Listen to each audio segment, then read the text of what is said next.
Hello guys. Magluto na naman tayo. Ayan o. Pang ano na po siya. Ayan. Paksyo na may sabaw. Ayan. Ito kaya naman guys. Naluto na. Ayan. Ay! Sarap niyo. Ito yun. Bakit ano? Sigaw ka na.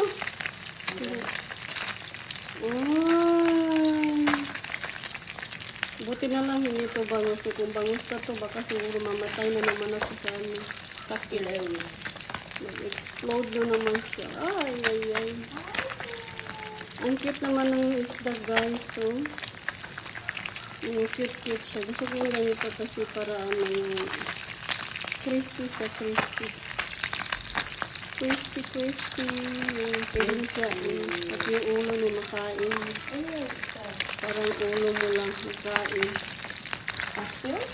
Yes, paksyo yan. Ay, wala ko nag-breakfast. Kain na ako ng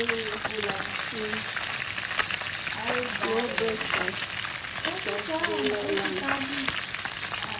Ay, nagdikit yung ito kasi yung last na nilagay ko kaya ayan, nagdinitas yan. Ito siya naluto. Okay na.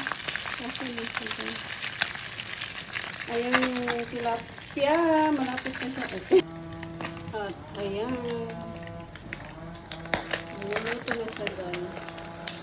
At itong paksyo ko, ito na rin siya. Saka yung deep fried. Okay. Naluto na. So, lutuin na natin. Malapit na siya magiging uling. Ay! Oh! I-off na natin yun. Hindi natin makain yung pag mag-uling na siya. Ayan. Oh. Crispy na siya guys. Ayan. Okay.